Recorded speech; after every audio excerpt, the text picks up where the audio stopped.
We have a Kubota Z726X here, and today we're going to change the engine oil and the oil filter, so stick around.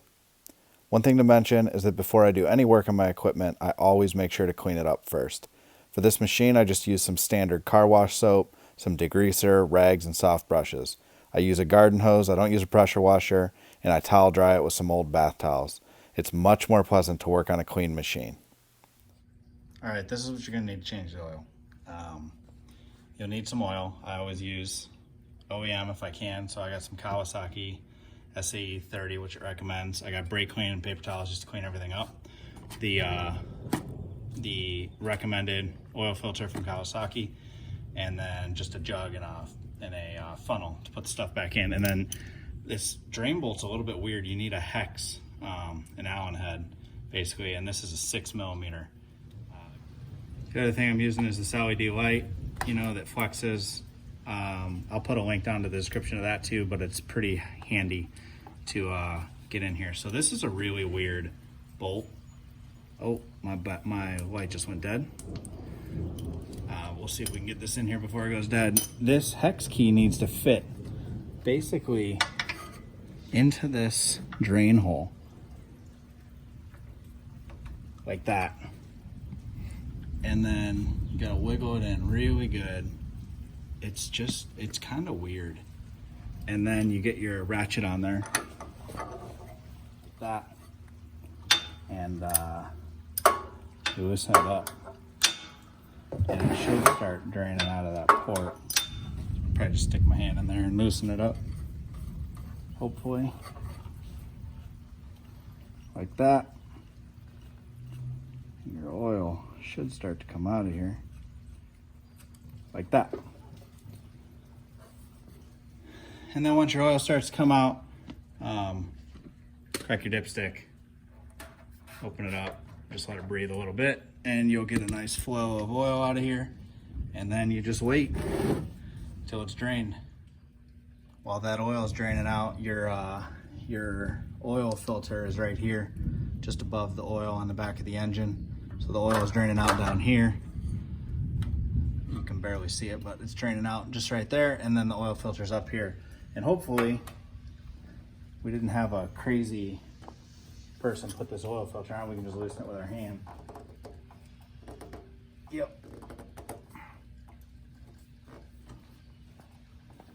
And so it's got a little lip at the bottom right here that kind of guides the oil.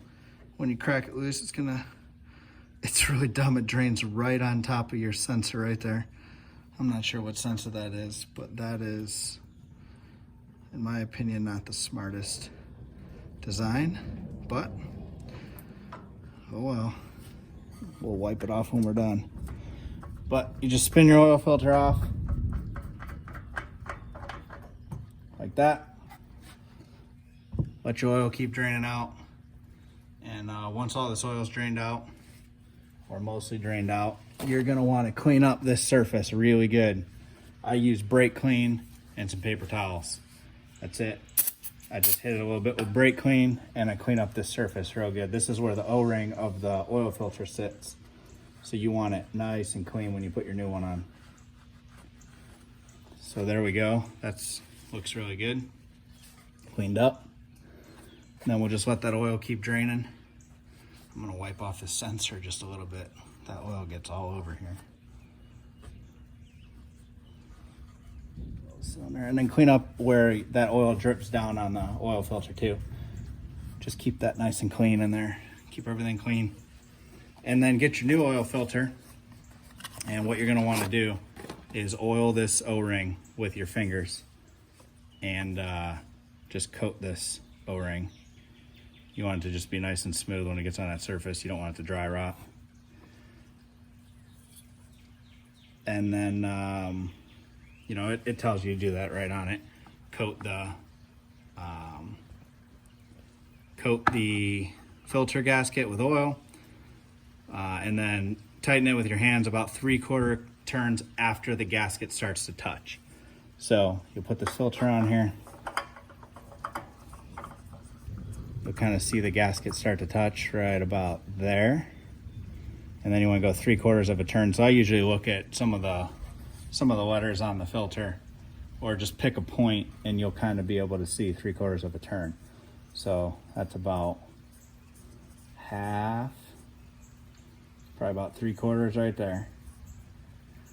And it might not feel that tight, but I'm telling you, if you put that thing on crazy tight, you're not gonna get it back off. So, all right, that's still draining, but it's generally really good practice.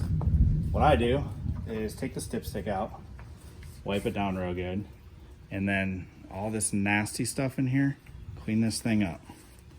You want it to be nice and shiny. Blow it out with compressed air or with your hands or whatever, and check that out. Nice and clean. And then the other thing you want to do is wipe these threads. Be careful to wipe kind of out. You don't want any of that dirt to fall into the thing. And then wipe your threads down real good. Just clean everything up.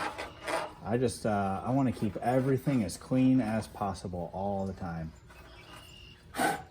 It makes it much easier just to kind of see if you have problems, if you have a leak, etc.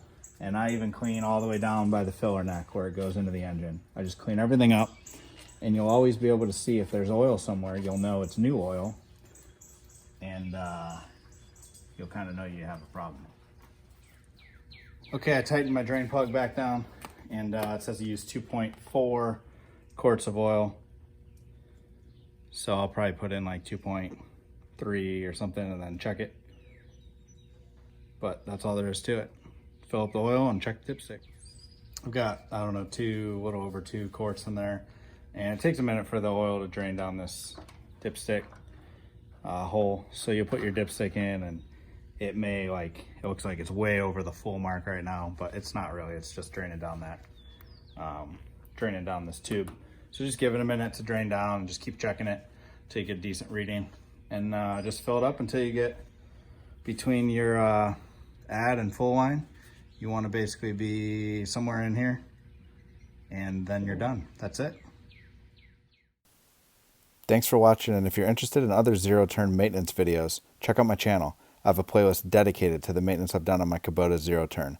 I'll keep adding videos to it as I do more and more maintenance. If you enjoyed the video, hit that like button. It'll tell the YouTube algorithm to send this video out to others like you. Also, subscribe to the channel if you want to get notifications of my new videos, and check out the description for some of the links to the things that I use during the video. Thanks again.